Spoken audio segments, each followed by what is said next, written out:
میرے مولا رحم فرما، میرے مولا رحم فرما۔ عزیزان گرامی،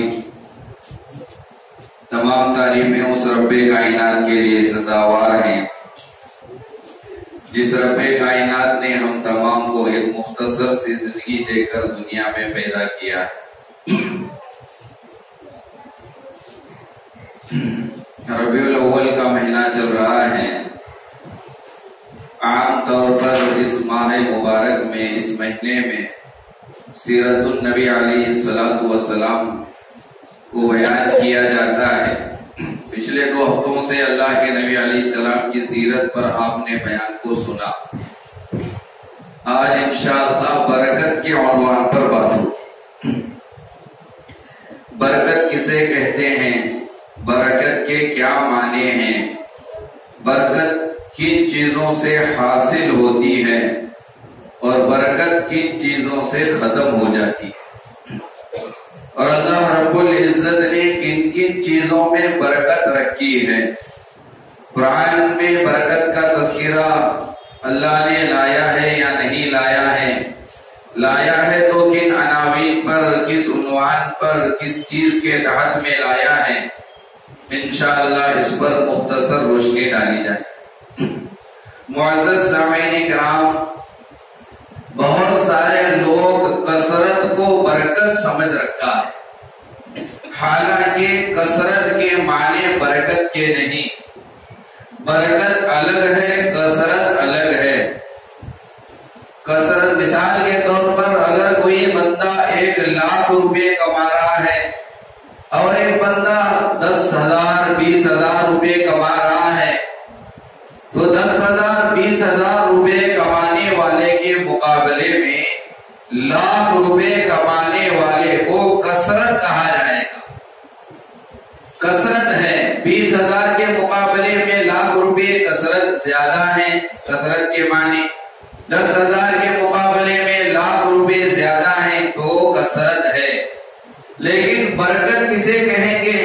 اب یہ جو بندہ لاکھ روپے کما رہا ہے اور یہ جو بندہ 10,000 روپے کما رہا ہے، اب ان دونوں کی زندگیوں پر ایک نظر ڈالیں، دیکھیں کہ اگر یہ لاکھ روپے کمانے والا لاکھ روپے کمانے کے باوجود پریشان ہے، لاکھ روپے اس کے گھر والوں کے لیے، اس کے اخراجات کے لیے کافی نہیں ہو رہے ہیں، مقروض ہو رہا ہے، قرض لینے کی نوبت آ رہی ہے، پریشان ہو رہا ہے، تو کثرت تو ہے لیکن برکت نہیں ہے۔ ادھر 10,000 20,000 کما رہا ہے لیکن پورے مہینے کا خرچہ نکال کر پھر کچھ روپے بچ رہے ہیں، اخراجات مکمل ہو رہے ہیں، بیوی بچے سکون کے ساتھ ہیں، سارے اخراجات اس کی چھوٹی سی کمائی سے پورے ہو رہے ہیں، تو یہاں کہیں گے کثرت تو نہیں ہے لیکن برکت ہے۔ تو کثرت الگ چیز ہے، برکت الگ چیز ہے۔ تو برکت کہتے ہیں جس کے اندر 4 چیزیں ہوں، وہاں کہا جائے گا اس کے پاس برکت ہے۔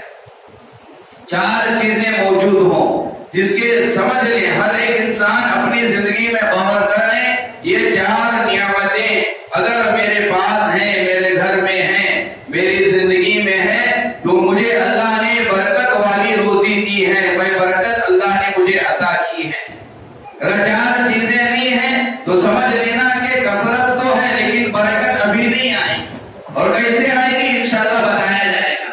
تو برکت کہتے ہیں سب سے پہلے جتنی ہماری آمدنی، جتنی ہماری تنخواہ، جتنا ہم کما رہے ہیں، اتنی وہ ہماری کمائی، تنخواہ، پیمنٹ ہمارے لیے کافی ہو جائے، اس پر ہمارا گزارا چل جائے، یہ معیشت برکت کی۔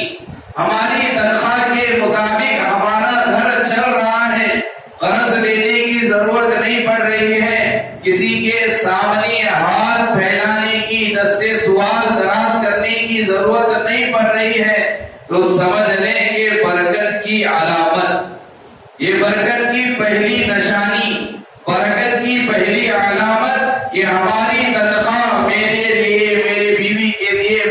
بچوں کے لیے، میرے رشتے دار جو میرے گھر میں بس رہے ہیں، سب کی پہ کافی ہو رہی ہے، اگرچہ وہ میری تنخواہ 5,000 ہی کیوں نہ ہو، 10,000 ہی کیوں نہ ہو، 1,00,000 ہی کیوں نہ ہو، تنخواہ کتنی بھی کیوں نہ ہو، کافی ہونا سب کے لیے، خوشحالی کے ساتھ پورا مہینہ گزرنا، پھر مہینے کے آخر میں کسی سے قرض لینے کی ضرورت نہ پڑنا، اسے کہیں گے برکت کی علامت۔ پہلی چیز، میری تنخواہ، میری آمدنی، میرا پیمنٹ میرے پورے ماہ کے لیے، پورے مہینے کے لیے کافی ہو جائے۔ اور دوسری چیز، یہ جو آمدنی، جو میری تنخواہ مجھے مل رہی ہے، یہ جو چاہے تھوڑی ہو چاہے زیادہ ہو، جو آمدنی مجھے مل رہی ہے، دوسری شرط یہ ہے کہ سکون و اطمینان کے ساتھ مجھے حاصل ہو رہی ہو۔ ایسا نہیں کہ بہت پریشان ہو کر میں کما رہا ہوں، رات میں چین نہیں، سکون نہیں، رات میں نیند نہیں ہو رہی، کیونکہ دن میں مجھے کام کے لیے جانا ہے، محنت کرنا ہے، مجھے پیسہ ملے گا نہیں ملے گا، تھوڑا بہت ٹینشن تو ہوتا ہے، لیکن اتنا نہ ہو کہ پوری رات کی نیند خراب ہو جائے، ایسا نہ ہو کہ اس ٹینشن کی وجہ سے، اس پریشانی کی وجہ سے میں بیوی کے ساتھ جھگڑا کر رہا ہوں، دوستوں کے ساتھ جھگڑا کر رہا ہوں، حالات کی وجہ سے، تو سمجھ لیں کہ برکت نہیں ہو رہی ہے۔ برکت کی علامت نہیں، برکت کی علامت یہ ہے کہ جس فیلڈ میں ہم ہیں، جس کاروبار میں، جس تجارت میں، جس ملازمت میں میں ہوں، اس ملازمت میں آسانی کے ساتھ، سکون کے ساتھ، اطمینان کے ساتھ کر رہا ہوں، تو یہ بھی برکت کی علامت۔ نمبر 1 کافی ہو جانا، نمبر 2 سکون و اطمینان کا حاصل ہو جانا، اور نمبر 3 برکت کی علامت یہ ہے جو روزی مجھے مل رہی ہے وہ روزی عزت والی ہو، عزت کے ساتھ حاصل ہو، جو روزی، جس روزی تو مل رہی ہے لیکن اس روزی میں عزت نہیں مل رہی ہے، بس ذلت کے ساتھ مجھے روزی حاصل ہو رہی ہے، چاہے 1,00,000 ہو 2,00,000 ہو، لیکن مل تو رہے ہیں 1,00,000 2,00,000 روپیہ، لیکن عزت کے ساتھ نہیں مل رہے ہیں، تو سمجھ لیں کہ کثرت تو ہے، برکت نہیں ہے۔ تو تیسری علامت برکت کی، ہماری روزی عزت والی روزی، عزت کے ساتھ حاصل ہو۔ اس کا مطلب یہ نہیں ہے کہ کسی کے کاروبار کے اندر جا کر کسی کے ماتحت میں کام کرنا ذلیل والا کام نہیں، وہ بھی حلال کمائی ہے، حلال روزی ہے، لیکن ذلت کے ساتھ کوئی ہمیں تنخواہ دے رہا ہے، کام نہیں کیے، بڑا پریشان ہو کر ہمارے وقار کی وجہ سے ذلیل کر کر 4 لوگوں میں عزت نکال کر دے رہا ہے، تو اسے ذلت والی روزی کہا جائے گا۔ کام ذلت والا کوئی نہیں ہے، ہر کام جو جس کے اندر حلال ہو وہ تو کام صحیح ہے، عزت والا کام ہے، لیکن ہماری تنخواہ ذلت کے راستے سے نہ آئے۔ تو تیسری علامت برکت کی، عزت والے راستے سے آئے۔ پہلی علامت ہمارے لیے کافی ہو جانا، دوسری علامت سکون کے ساتھ، اطمینان کے ساتھ ہمیں روزی کا مل جانا، تیسری علامت برکت کی، اللہ تعالی جو تیسری علامت برکت کی جو بتائی گئی وہ عزت والی روزی کا ملنا، اور چوتھی علامت برکت کی یہ ہے کہ ہماری روزی کی وجہ سے اللہ کا کوئی حکم نہ ٹوٹتا ہو، نبی کا کوئی طریقہ نہ چھوٹتا ہو، تو یہ بھی سمجھا جائے گا کہ جس کمائی کے ذریعے سے میں گھر چلا رہا ہوں، اس کمائی میں اللہ نے مجھے برکت رکھی ہے، کیونکہ یہ کمائی میرے لیے کافی ہو رہی ہے، یہ کمائی سکون و اطمینان کے ساتھ مل رہی ہے، یہ کمائی عزت والی ہے، اور اس کاروبار کی وجہ سے اللہ کا حکم، نبی کا طریقہ نہیں چھوٹ رہا ہے۔ یہ 4 چیزوں کے ساتھ اگر ہماری زندگی چل رہی ہے تو سمجھ لیں کہ ہماری روزی میں برکت ہے۔ تو یہ معنی ہے برکت کے، اللہ نے زمین میں برکت رکھی، بہت ساری چیزوں میں اللہ نے برکت رکھی ہے، قرآن میں جگہ جگہ برکت کا تذکرہ آیا، اللہ نے کن کن چیزوں میں برکت رکھی ہے قرآن بتاتا ہے۔ قرآن میں اللہ نے کہا ہم نے ملک شام میں، شام کی سرزمین میں برکتیں رکھی ہیں، سبحان الذی اسری بعبدہ لیلا من المسجد الحرام الی المسجد الاقصى الذي باركنا حوله اللہ نے معراج کا تذکرہ 15ویں پارے میں کیا، بنی اسرائیل کے سورے میں کیا، اور اللہ نے وہاں کہا اللہ کے نبی علیہ الصلوۃ والسلام کو اللہ نے مسجد حرام سے مسجد اقصی کی طرف رات میں لے کر گیا، اور مسجد اقصی جو ملک شام میں ہے، بیت المقدس جو ملک شام میں ہے، وہاں کی سرزمین کا وہاں کی زمین کا اللہ نے تذکرہ کیا اور کہا بارکنا حولہ، ملک شام بیت المقدس جہاں پر ملک شام مسجد اقصی جہاں پر ہے وہاں کی زمین میں ہم نے برکتیں رکھی ہیں۔ اس سے معلوم یہ ہوا اللہ نے زمین میں برکت رکھی ہے کہ کھیتی باڑی میں برکتیں رکھی ہیں، اللہ نے زمین میں برکت رکھی ہے۔ کیا مطلب ہے برکت ہونے کا؟ وہاں کی پیداوار اچھی ہوگی، وہاں کی سبزیاں اچھی ہوگی، وہاں کے پھل فروٹ اچھے نکلیں گے، یہ زمین کی برکت کی وجہ سے۔ ملک شام کی پیداوار بہترین، اسی لیے آج یہودی اس کے در پر ہے کہ ملک شام پر ہمارا قبضہ ہو جائے۔ مقدس زمین سرزمین انبیاء جسے کہا جاتا ہے ملک شام کو، اس پر قبضہ کرنے کی ایک ہی بڑی وجہ کہ وہ زمین برکت والی زمین۔ قرآن نے کہا بارکنا حولہ، کہ یہ جو زمین ہے بیت المقدس ملک شام، اس زمین کے ارد گرد اطراف میں ہم نے برکتیں رکھی ہے۔ تو معلوم ہوا زمین میں برکت۔ اور دوسرا برکت کہاں؟ اللہ نے قرآن میں کہا بیت اللہ شریف میں برکت، مسجد حرام میں برکت، ان اول بیت وضع للناس الذی ببکۃ مبارکہ، سب سے پہلے زمین پر جو گھر بنایا گیا، جو گھر رکھا گیا وہ بیت اللہ ہے، مسجد حرام ہے۔ ان اول بیت وضع للناس، جو لوگوں کے لیے بنایا گیا، الذی ببکۃ، جو مکہ شریف میں ہے، مکہ شہر میں ہے، مبارکہ، وہ کیسا گھر ہے؟ برکت والا گھر ہے، اور برکتیں اللہ نے اس میں رکھی ہے۔ کتابوں میں، تاریخ کی کتابوں میں ملتا ہے پہلے تو حج کے لیے بہت کم تعداد میں لوگ جایا کرتے تھے، عمرے کے لیے بہت کم تعداد میں جایا کرتے تھے۔ 1930 کا واقعہ کتابوں میں لکھا ہے، سن 1930 عیسوی میں، لہذا بہت سارے لوگ حج کے لیے گئے، بہت سارے جانے کی وجہ سے شور مچا، بہت سارے لوگ حج کے لیے آ رہے ہیں، بیت اللہ کا طواف کرنے کے لیے آ رہے ہیں، جگہ ناکافی ہو جائے گی، لہذا جگہ تنگ ہو جائے گی، بہت شور مچا 1930 میں۔ لیکن کتنی تعداد پہنچی تھی؟ کتابوں میں لکھا ہے 35,000 گئے تھے حج کے لیے، 35,000 حج کے لیے گئے تھے جب تو شور مچا۔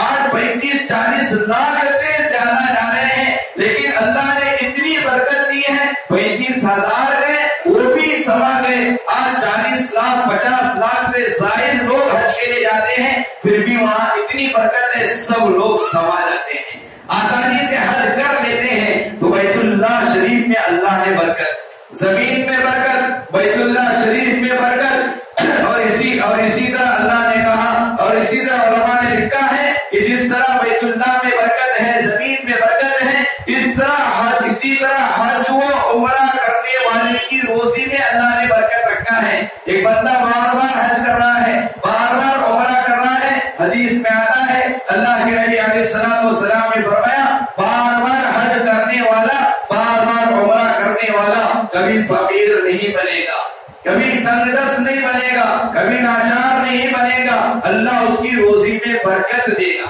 تو روزی میں برکت کا ایک سبب حج کرنا، ایک سبب عمرہ کرنا۔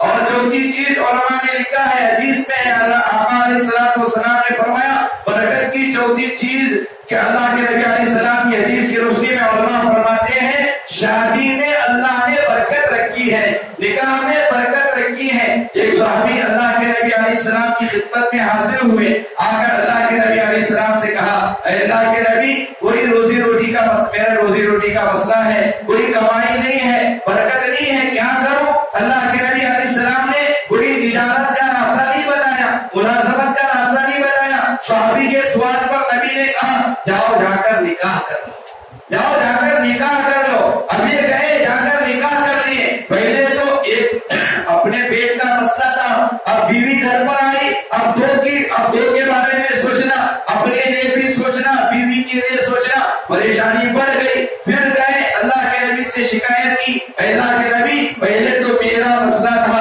اب میرے مسئلے کے ساتھ بیوی کا بھی مسئلہ ہے، اب کیا کروں؟ اللہ کے نبی نے کہا جاؤ اور ایک شادی کر، اور ایک سے نکاح کر۔ اب نبی کی بات تھی، صحابہ اپنی عقل نہیں دوڑاتے تھے۔ اگر میں ہوتا، آج کے زمانے کا کوئی انسان ہوتا تو کہتے ارے پاگل ہے، میرا ہی گھر نہیں چل رہا، اب بیوی آ گئی، اب اس سے وہ بھی بھوکی ہے اور ایک نکاح کرنے کے لیے کہا جا رہا ہے، یہ ہماری حالت ہے۔ لیکن وہ صحابی تھے، نبی کی بات پر مکمل انہیں بھروسہ تھا، گئے جا کر دوبارہ نکاح کیے۔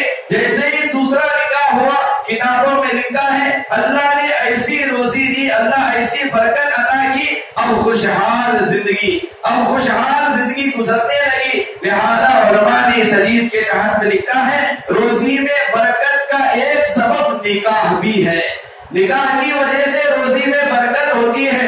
وجہ حکمت کیا ہے؟ کیونکہ اللہ نے قرآن میں اعلان کیا وَمَا مِن دَابَّةٍ فِي الْأَرْضِ إِلَّا عَلَى اللَّهِ رِزْقُهَا، زمین پر جتنے بھی جاندار رینگتے ہیں چلتے ہیں، سب کی روزی کی ذمہ داری اللہ نے لے رکھی ہے۔ لہذا میری روزی کی ذمہ داری اللہ نے لے رکھی ہے، بیوی کی ذمہ داری اللہ نے لے رکھی ہے۔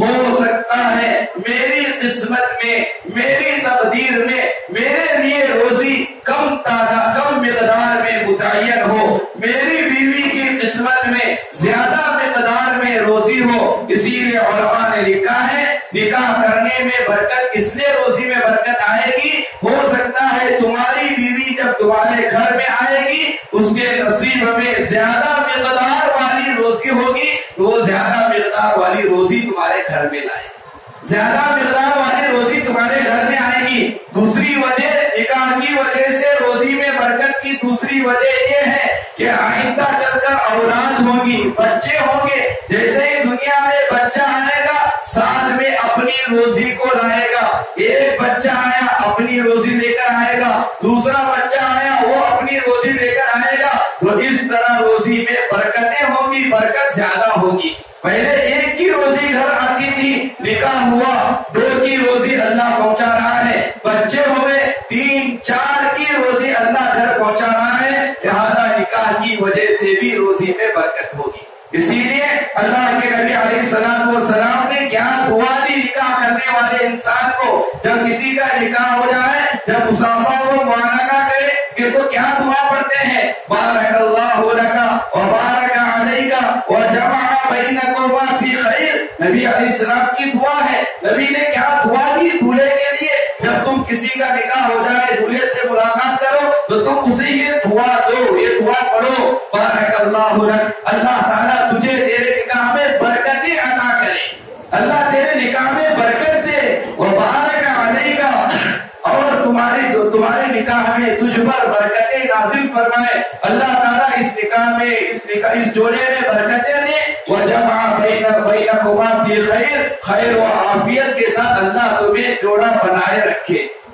تو نکاح کی وجہ سے برکت، زمین میں برکت، نکاح کی وجہ سے برکت، روزی میں برکت، اور اسی طرح علماء نے لکھا ہے مومن کے جھوٹے میں بھی برکت ہے۔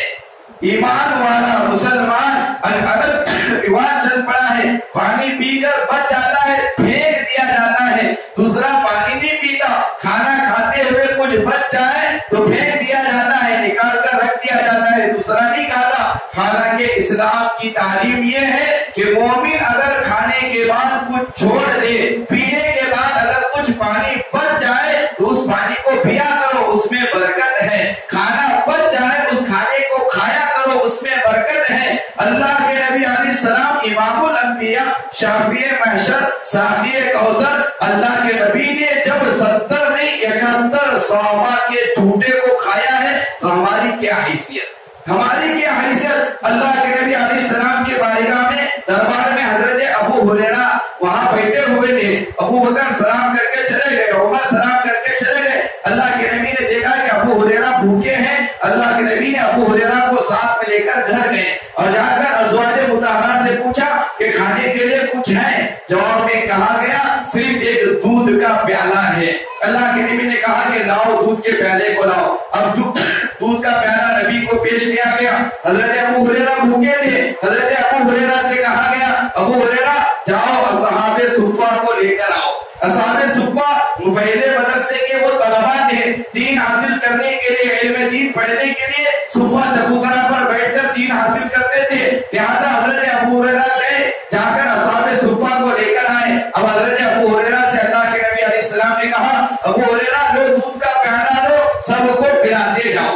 ایک درمیان میں بات یہ ہے, ابو ہریرہ جب اصحاب صفہ کو لے کر آنے کے لیے گئے تو دل میں سوچنے لگے چھوٹا سا پیالہ ہے, ایک آدمی کے لیے بھی کافی نہیں ہوگا. یہاں تو اصحاب صفہ کو لے کر آنے کے لیے کہا جا رہا ہے, اب اتنی بڑی تعداد دے گی تو مجھے کیا ملے گا, کیونکہ جب میں لے کر آؤں گا تو نبی کیا کہیں گے لوگ پلاؤ, پلانے والے کا نمبر لاسٹ میں آئے گا, مجھے کچھ نہیں ملے گا. لیکن نبی کا حکم تھا, گئے جا کر لے کر آئے. اب ایک ایک صحابی کے سامنے دودھ کے پیالے کو پیش کرتے گئے. اب دودھ صحابہ پیتے گئے. کتابوں میں لکھا ہے سارے اصحاب صفہ دودھ پیے, جیسا دودھ تھا ویسے ہی باقی تھا.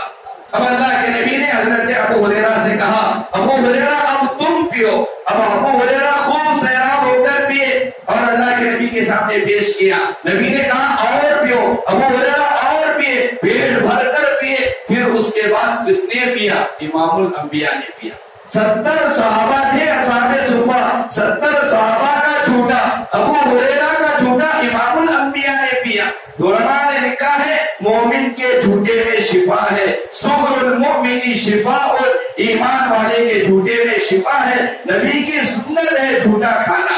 اسی لیے کہا جاتا ہے تحریک کرواؤ اپنے بچوں کو, کسی دیندار, کسی اچھے انسان عالم دین ہو یا کوئی دیندار ہے, صالح ہے, نیک ہے, ولی ہے, اگر تمہارے گھر میں بچہ پیدا ہو جائے سنت یہ ہے کہ تحریک کراؤ. تحریک کا کیا مطلب ہے کہ کوئی چیز اس اللہ والے کو دو اور کہو کہ کچھ کھا کر اپنا جھوٹا دو, کچھ پی کر اپنا جھوٹا دو. اس اللہ والے کا جھوٹا لے کر جا کر پیدا ہوئے تو بچے کے منہ میں ڈالو, اس سے برکت, اس کی زندگی میں برکت ہوگی, اس کے نیک صفات اس بچے کے زندگی میں آئے. تو لکھا ہے کہ برکت کے ایک وجہ جھوٹا, چھوڑا ہوا پانی, بچا ہوا پانی پینا, اللہ نے اس میں برکت رکھی ہے. اور اسی طرح کہا